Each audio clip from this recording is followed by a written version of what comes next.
ठीक है, कल तीन लेक्चर्स में हम लोग ने वैल्यूएशन ऑफ गुडविल देखा था और आज हम करेंगे shares valuation.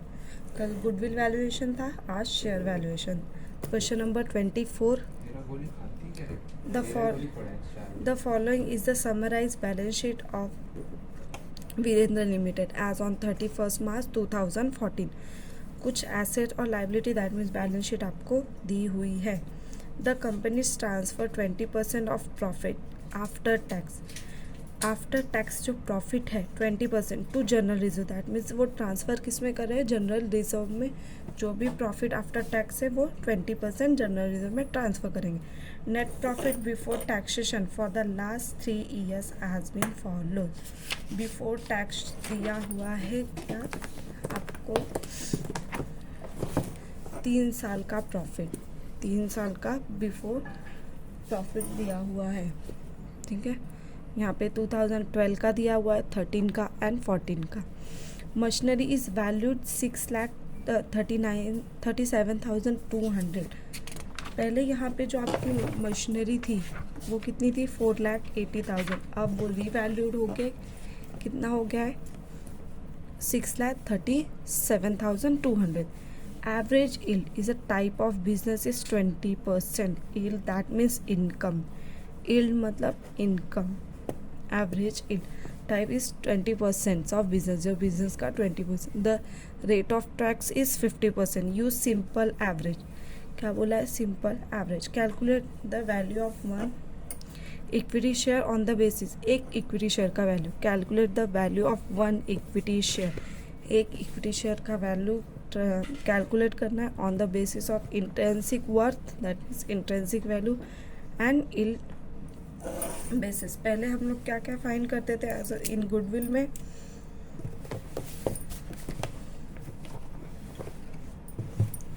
Future maintainable profit निकालते थे, normal profit, super profit. After that हम लोग गुडविल फाइंड करते थे। बट यहाँ पे हमारा क्या है, वैल्यूएशन ऑफ शेयर। तो वैल्यूएशन ऑफ शेयर्स में हमको क्या कैलकुलेशन बोला है, वन इक्विटी शेयर्स का वैल्यू फाइंड करना है, किसे, इंट्रेंसिक बेसिस पे और यील्ड बेसिस पे। ठीक है, तो सबसे पहले फाइंड करना है तो हमें क्या दिखाना होगा, हमारा नेट एसेट मेथड, जो हम लोग ने पहले भी अमालगमेशन सम्स में किया हुआ था। नेट एसेट मेथड क्या था आपका, पर्टिकुलर्स एंड रुपीज़। पर्टिकुलर्स में पहले आप क्या रखते थे, आपके एसेट, जो भी एसेट था उसके बाद आपकी लाइबिलिटी। तो यहाँ पे हमारे पास एसेट क्या क्या है, machinery,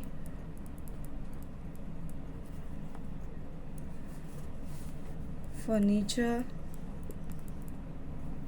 stock, debtors, cash and bank. सिर्फ यहाँ मशीनरी का वैल्यू रिवैल्यूड किया गया है, बाकी सारे वैल्यू जो हमारा बुक वैल्यू है वही हम लेंगे। ठीक है, तो मशीनरी कितने का हो गया है, 6,37,200। फर्नीचर 2 लाख,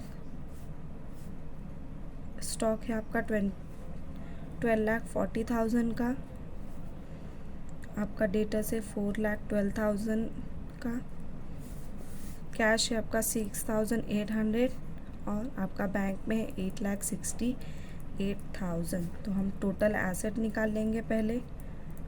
टोटल एसेट सबको ऐड कर दोगे तो आपको टोटल एसेट कुछ मिल जाएगा, जो क्या है 33,64,000। डन। ठीक है, उसके बाद क्या करते हैं हम लोग, लेस लाइबिलिटीज़, जो भी हमारी लाइबिलिटीज़ है उसको लेस करते हैं हमारे एसेट। तो हमारे पास लाइबिलिटी क्या है, sundry creditors and provisions for taxation, जो भी प्रोविज़न फॉर टैक्सेशन हमको दिया होगा वो। ठीक है, तो सन्ड्री एसेट हमको कितना दिया हुआ है सम्स में, 8,18,000 और 3,96,000। तो टोटल लाइबिलिटी ले लेंगे हम लोग,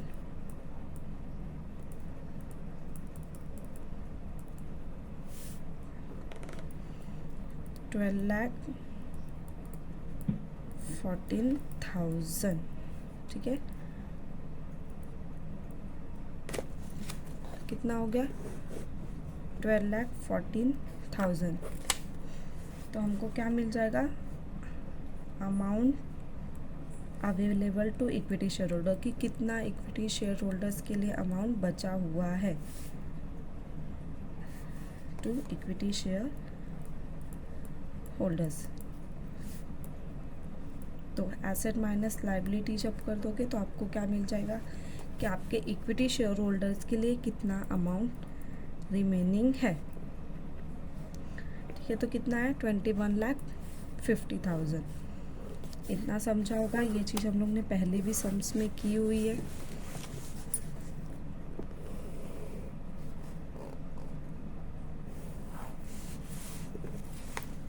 ना?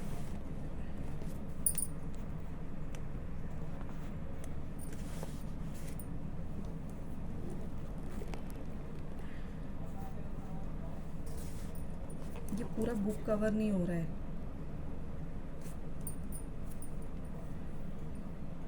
इधर से इसको देखो जरा।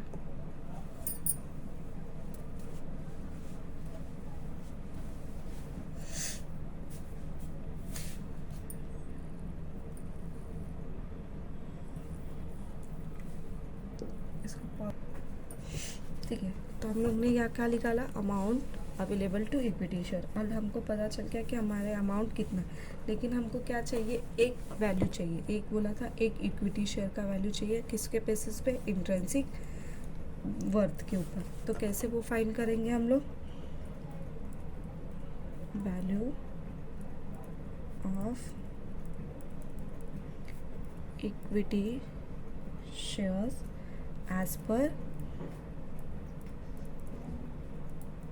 Intrinsic value method. किसके, as per intrinsic value method. तो उसका फॉर्मूला क्या है आपका, amount available, that means amount available to equity share holders divide by number of equity share, number of equity share. अभी हमको amount available to equity share holder यहाँ पे मिल गया, कितना 21,50,000। अब हमको क्या चाहिए, नंबर ऑफ इक्विटी शेयर। हमको पता है कि हमारे क्वेश्चन में हमको दिया होता है, यहाँ पे आपको देखा है नंबर ऑफ इक्विटी शेयर कितने हैं, 50,000, राइट। तो आपको कितना हो गया, नंबर ऑफ इक्विटी शेयर आपका 50,000। तो ये कैलकुलेट करोगे तो कितना 43। तो एक शेयर का वैल्यू आपको कितना हो जाएगा, 43 एक शेयर का वैल्यू है। ठीक है, अब ये क्या हुआ, इंट्रिंसिक मेथड पे। नेक्स्ट हमको क्या बोला है फाइंड आउट करने को, equity shares as per yield value. Yield value that means कितना प्रॉफिट हुआ है। तो सेम प्रोसेस, इसको निकालने के लिए सबसे पहले हमको लास्ट 3 ईयर का जो भी प्रॉफिट है वो कैलकुलेट करना होगा। तो 2012 में कुछ प्रॉफिट दिया है, 2013 में, 2014 में। 2012 में 5,44,000, 13 में 7,32,000 और यहाँ 7,88,000। सबको ऐड कर दोगे आप तो कितना आ जाएगा, 20,64,000।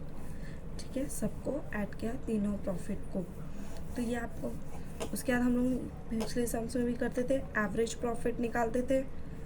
एवरेज प्रॉफिट कैसे कैलकुलेट करते थे आप, 26,100 divide by number of years. कितने नंबर ऑफ ईयर्स आपको दिए हुए, 3 years, 1 2 3, right. Number of years divide by 3, तो कितना हो जाएगा 6,88,000। कितना, 6,88,000 डिवाइड बाय 3, क्योंकि 3 निकाल दे, 1 2 3, फिर नंबर ऑफ 3। एवरेज प्रॉफिट मिल गया, फिर अब प्रॉफिट मिल गया, तो ये प्रॉफिट हमको यहाँ पे बोला हुआ था ये बिफोर टैक्स है, दैट मीन्स हमको लेस क्या करना होगा, provision for tax, provision for tax. कितना परसेंट बोला है, @50% टैक्स बोला था। यहाँ पे मैं लिख दे रही हूँ जो भी हमारा एवरेज प्रॉफिट आया था, ठीक है, इतना आया था हमारा एवरेज प्रॉफिट, उसमें से 50%, इसका 50% हमको एज अ टैक्स दिखाना है। टैक्स दिखा लोगे तो ये क्या हो जाएगा आपका average profit after tax, right. पहले बिफोर टैक्स था, टैक्स माइनस कर दिया तो आफ्टर टैक्स सेम अमाउंट बचेगा, क्योंकि 50% टैक्स में पे किया तो 50% बचा, राइट। वहाँ पे हमको सम में बोला था जो भी हमारा एवरेज प्रॉफिट आफ्टर टैक्स आएगा उसमें से 20% हम कहाँ डालने वाले हैं, as a general reserve transfer करने वाले हैं, ठीक है। किस में ट्रांसफ़र करने वाले हैं, general reserve, transfer to general reserve. कितना परसेंट बोला था, 20%, इसका 20% निकालेंगे, ठीक है।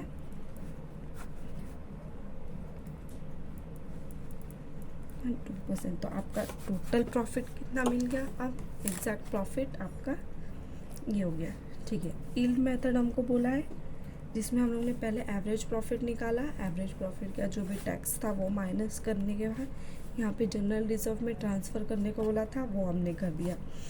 अब क्या फाइंड करना है, एक्सपेक्टेड रेट ऑफ रिटर्न, कि हमको कितना एक्सपेक्टेड है कि हमको प्रॉफिट मिलेगा, कितना प्रॉफिट मिलेगा, ठीक है। ये आपका अवेलेबल प्रॉफिट हो गया, तो फॉर्मूला क्या है, available profit divide by equity share capital. वहाँ पे नंबर ऑफ इक्विटी था, यहाँ इक्विटी शेयर कैपिटल है, दोनों में फ़र्क मैंने आपको बताया है कि नंबर ऑफ इक्विटी शेयर क्या होते हैं और इक्विटी शेयर कैपिटल क्या होते हैं। तो अवेलेबल प्रॉफिट पता है हमको, ठीक है, 2,75,200। Number of equity share capital चाहिए हमको, क्वेश्चन में दिया हुआ है कि 50,000 नंबर ऑफ इक्विटी शेयर है जिसका ईच वैल्यू 20 है, तो इंटू करोगे तो आपको मिल जाएगा, दैट मीन्स यहाँ पे कितना आएगा, 10 लाख इंटू 100। इसको कैलकुलेशन करोगे तो आपको एक्सपेक्टेड रिटर्न मिल जाएगा 2%, 27%, 5.2, ठीक है। अब ये तो परसेंट में आया, ये चीज़ क्या आया हमारा परसेंट में, तो हमको क्या चाहिए, वैल्यू चाहिए पर शेयर की, एक शेयर की वैल्यू चाहिए। जैसे हम लोग ने यहाँ पे एक शेयर का वैल्यू 43 निकाला था यहाँ पे, राइट। तो वैसे ही पर शेयर का वैल्यू भी हमको यहाँ पे फाइंड करना है, तो उसका फॉर्मूला क्या है, expected rate of return divide by normal rate of return into paid up value, कितना वैल्यू पेड कर रहे हैं, ठीक है, ओके। तो एक्सपेक्टेड रेट ऑफ रिटर्न हमको मिला यहाँ पे 27.52। नॉर्मल रेट ऑफ रिटर्न यहाँ पे आपको क्वेश्चन में दिया हुआ है कि average yield is a type of business 20%, that means ये 20% जो है ये आपका क्या है, नॉर्मल रेट ऑफ रिटर्न है, समझा। नॉर्मल रेट ऑफ रिटर्न कितना है, 20। पेड अप वैल्यू कितनी है, एक वैल्यू कितने का पे कर रहे हैं, यहाँ पे आपके क्वेश्चन में दिया हुआ है एक शेयर का वैल्यू वो 20 रुपीज़ पेड कर रहे हैं, कितना, 20 रुपीज़। तो पेड अप वैल्यू कितनी हो जाएगी आपकी, 20। ये 20 से ये 20 कैंसिल कर दोगे तो आपका कितना हो जाएगा, 27.52 रुपीज़। समझा आपको क्वेश्चन, ओके डन। ठीक है, इसके बाद ही मैं कंटिन्यू आपको नेक्स्ट क्वेश्चन स्टार्ट कर रही हूँ। ये क्वेश्चन हम लोग ने 24 नंबर का क्वेश्चन किया था, यहाँ पे मैंने लिख दिया है क्वेश्चन नंबर 24 का सोल्यूशन है। अब हम लोग सोल्यूशन करेंगे किसका, क्वेश्चन नंबर 25 का। किसका, क्वेश्चन नंबर 25। तो पहले हम लोग क्वेश्चन रीड कर लेते हैं properly. Following is the balance sheet of Ninad limited. Ninad limited का आपको बैलेंस शीट दिया है, कब का, 2015 का। कुछ एसेट और लाइबिलिटी हमको ऑलरेडी दी हुई है। ठीक है, यहाँ पे कुछ एडिशनल इंफॉर्मेशन दिया हुआ है, कुछ एडिशनल इंफॉर्मेशन दी हुई है। तो एडिशनल इंफॉर्मेशन क्या है, detail of sales, expenses, interest for last 5 years for the year ended as on under. मतलब यहाँ पे लास्ट 5 ईयर्स का आपको सेल्स दिया है, एक्सपेंसेस दिया है और इंटरेस्ट दिया हुआ है। जो भी इंटरेस्ट लोन पे होगा, डिबेंचर्स पे होगा, किसी पे भी, वो सारे दिए। रेट ऑफ इनकम टैक्स दिया है 40%। नॉर्मल रेट ऑफ रिटर्न दिया है 12.5%। Fix asset are valued at 10 lakh and current asset at value 6 lakh. Fix asset का वैल्यू 10 लाख है, करंट एसेट का वैल्यू 6 लाख है। तो दोनों एसेट आप मिला दोगे तो टोटल आपका एसेट कितने का हो जाएगा, 16 लाख। ठीक है, नेट एसेट मेथड फाइन दिखाना है, जैसे यहाँ पे दिखा asset minus liability, earning capacity same, intrinsic value, earning capacity method that means intrinsic.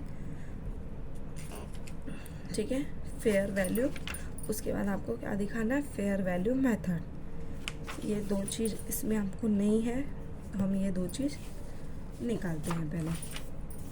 Question समझा। ठीक है, तो पहले हमको क्या बोला है, नेट एसेट मेथड फाइंड करना है। क्या, नेट एसेट मेथड।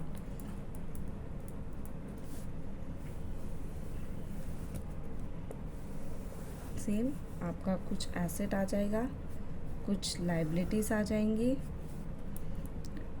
जो एसेट माइनस लाइबिलिटी करोगे तो आपको क्या मिल जाएगा, amount available to equity share holders.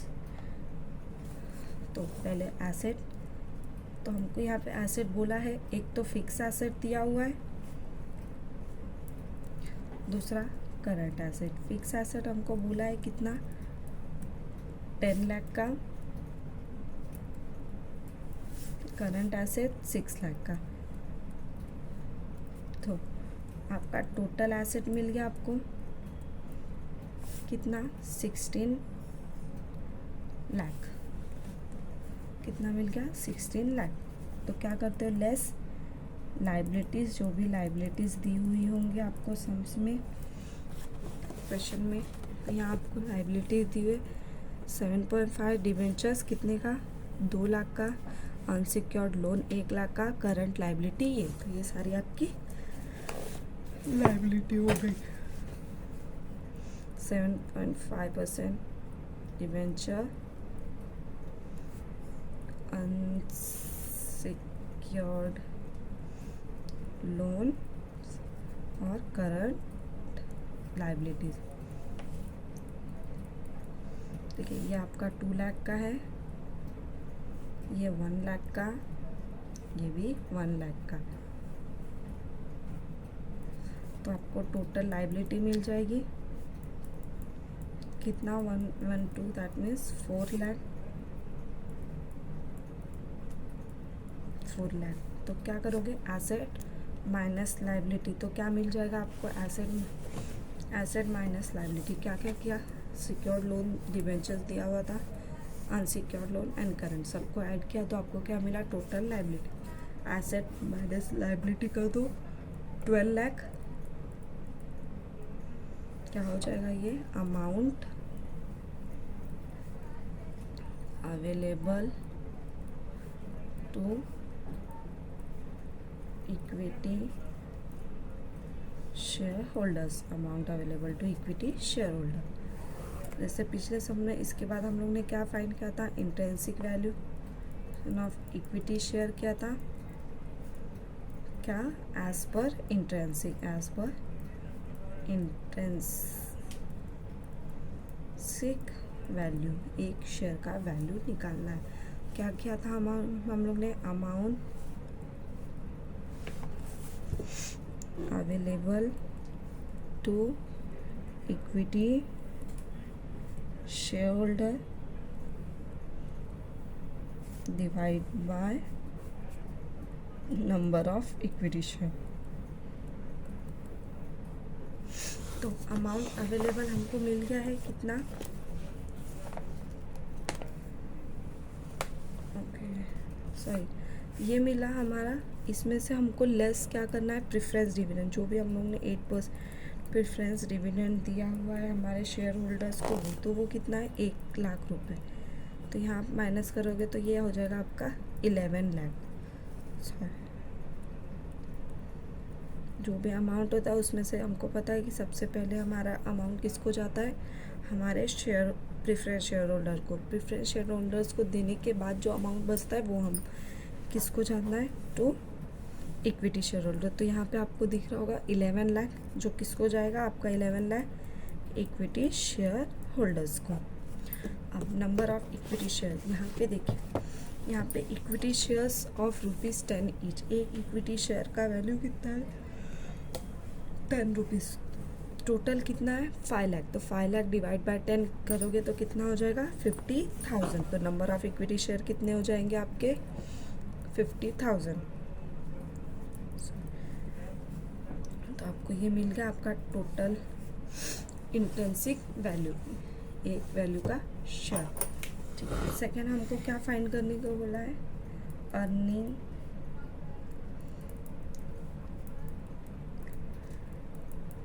Capacity method. ठीक है, अभी तक ये जो हम लोग ने किया वो इस ईयर का बैलेंस शीट का था, राइट, ये 2015 का था।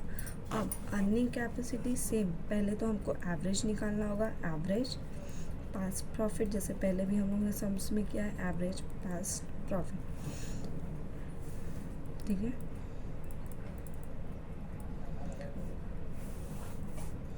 कितने साल का हमको यहाँ पे प्रॉफिट दिया है, हमको यहाँ पे क्वेश्चन में 1 2 3 4 5 ईयर्स का लास्ट प्रॉफिट दिया हुआ है। तो हमको कब का करना है, वो 5 ईयर्स का ही प्रॉफिट हमको भी कैलकुलेट करना है। तो कब का, 2011, 2012, 2013, 2014, 2015।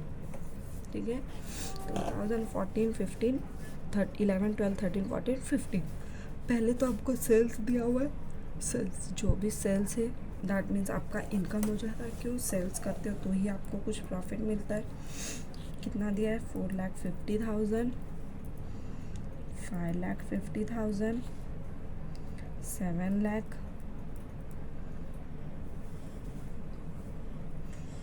4 लाख, या 8 लाख।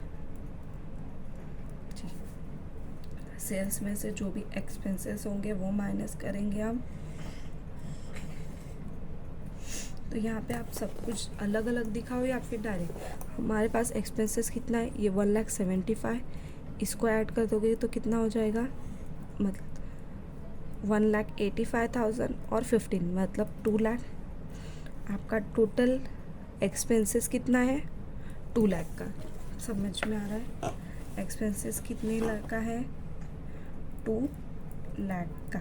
सेम 2012, 2,90,000, ये ऐड करो, 3,10,000, इसको ऐड करोगे कितना होगा 10 प्लस ये मतलब 3,25,000। तो टोटल एक्सपेंसेस यहाँ पे कितना है, 3,25,000। सेम 3,25,000, इसको जो ऐड करोगे 3,40,000, 3,40,000।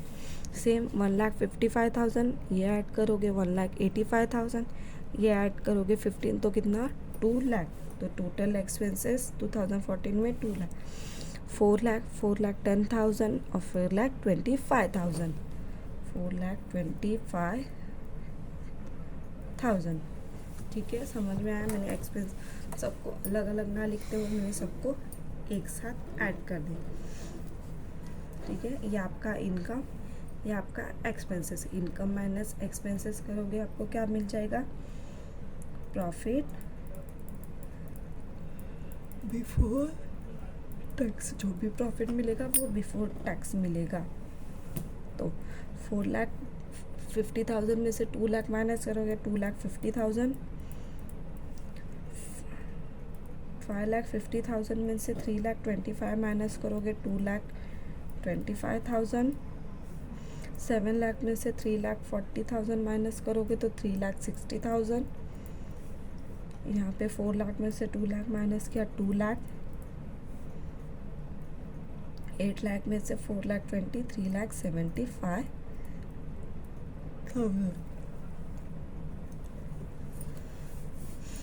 ठीक है, ये प्रॉफिट बिफोर टैक्स है, दैट मीन्स हमको आफ्टर टैक्स चाहिए, तो मतलब हमको टैक्स माइनस करना होगा। टैक्स कितना परसेंट हमको यहाँ पे बोल रहा है? 40%। कितना? 40%। तो 2,20,000 का 40% जब आप कैलकुलेट करोगे तो कितना आ जाएगा? 1 लाख। सेम यहाँ पे कैलकुलेट करोगे तो 90,000। यहाँ कैलकुलेट 1,44,000। इसको कैलकुलेट करोगे 80,000। यहाँ पे 1,50,000 माइनस कर दो, 1,50,000 बचा आपका। यहाँ पे आप माइनस करोगे 1,35,000 बचा remaining. 3,47,000, 1,44,000, 2,16,000। 1,20,000, 2 lakh minus 80,000। 3,75,000 minus 1 lakh तो 2,25,000। तो ये आपको क्या मिल गया? Profit after tax. जो भी मिला वो आपका क्या है? Profit after tax. पहले हम लोगों ने क्या किया? नेट एसेट मेथड लिखा। सेकेंड हमको बोला है अर्निंग कैपेसिटी मेथड। तो हमको पहले क्या फाइंड करना होगा? उसके लिए एवरेज प्रॉफिट। तो जो भी सेल्स था हम लोग ने वो लिखा। उसके बाद एक्सपेंसेस। यहाँ पे सम्स में आपको 3 एक्सपेंसेस दिया होता है। Expenses, interest on loan, interest on debenture. ये सारे आपके एक्सपेंसेस हैं। मैंने सबको ऐड करके यहाँ डायरेक्टली अमाउंट लिखा है, सबको ऐड करके। ठीक है, उसके बाद टैक्स बोला था 40%। सेल्स में से हमने एक्सपेंसेस माइनस किए, तो जो भी आया आपका प्रॉफिट बिफोर टैक्स, उसमें से टैक्स माइनस किया प्रॉफिट आफ्टर टैक्स। अब हमको क्या निकालना है? एवरेज।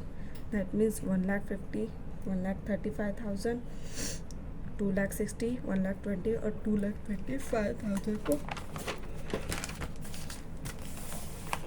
ऐड करूँगी। क्या निकालना है आपको? Average profit after tax. After tax हमें करना है। तो हम लोगों ने निकाला था आफ्टर टैक्स कुछ 1,50,000 आया था एक का 1,35,000 आया था। सॉरी, एक का आया था 2,16,000, एक का 1,20,000 का 2,25,000।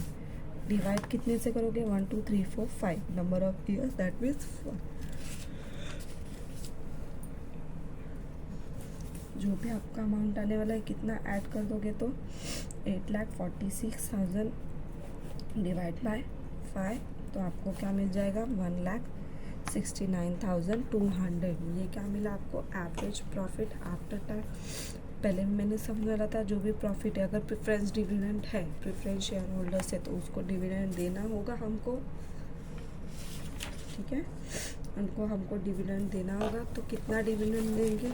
यहाँ पे हमारे पास कितने नंबर ऑफ प्रेफरेंस शेयर है? 1 लाख। 1 लाख को कितना परसेंट? 8%। तो 1 लाख का 8% निकालोगे तो आपका कितना आ जाएगा? और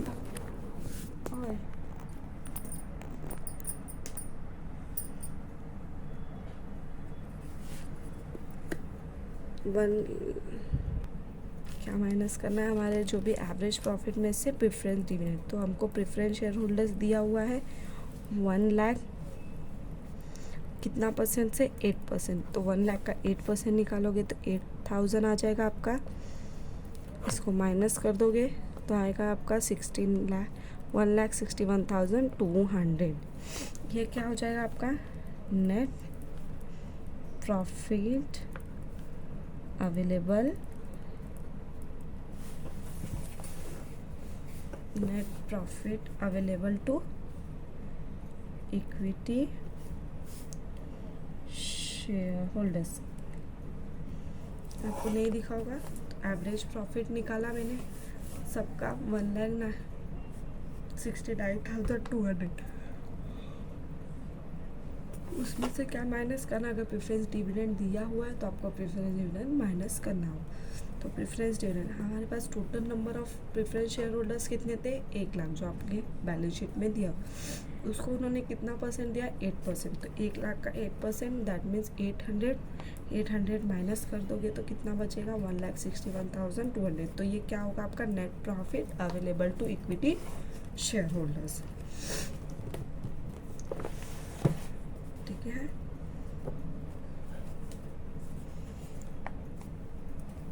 ये हो गया आपका फर्स्ट स्टेप। सेकंड, आपको उसमें क्या करना होता है,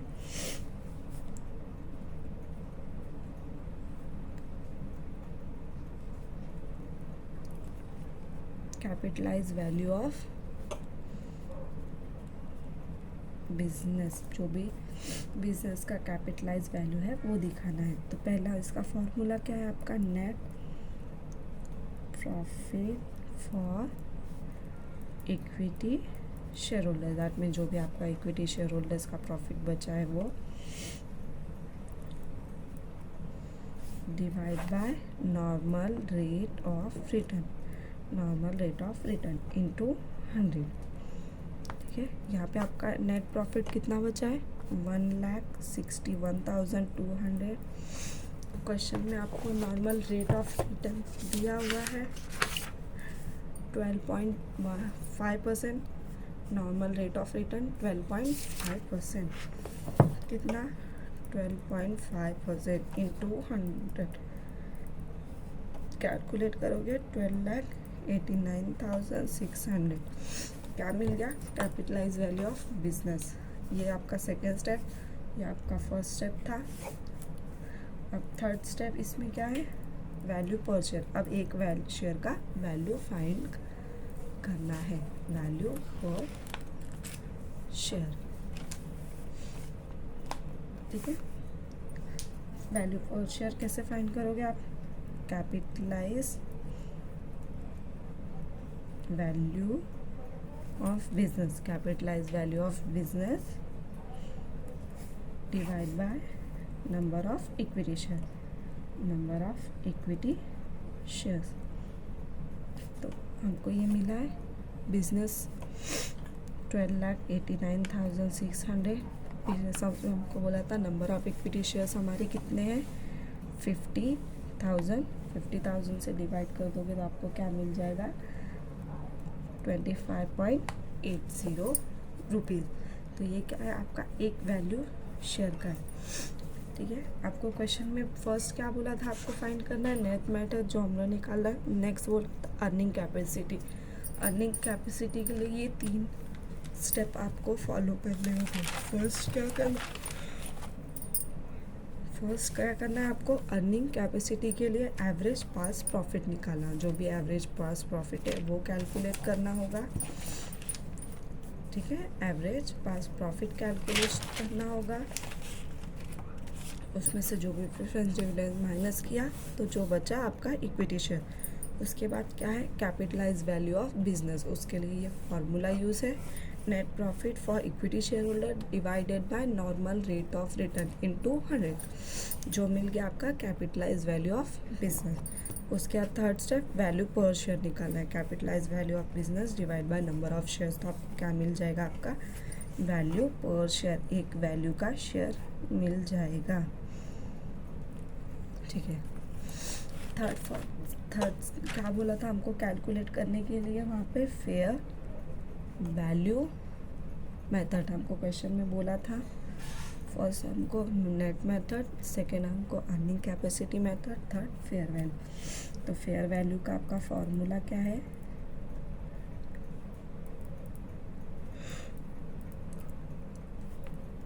intrinsic value plus yield value. ये इसको आप क्या बोलोगे, यील्ड वैल्यू भी बोल सकते हो। इल वैल्यू डिवाइड बाय 2 क्या है fair value, intrinsic value plus इल वैल्यू प्लस 2। तो यहाँ पे हम लोग ने सम में इंट्रिंसिक वैल्यू निकाला था, देख रहे हो आप लोग। यहाँ हम लोग ने सम में इंट्रिंसिक वैल्यू कितना निकाला था 22, कितना 22। इल वैल्यू अभी हम लोग ने फाइंड आउट किया कितना 25.80, 5.80 डिवाइड बाय 2, डिवाइड बाय 2। इन सबको ऐड कर दोगे और निकालो तो कितना आएगा 23.90। सब था आप लोग को क्वेश्चन।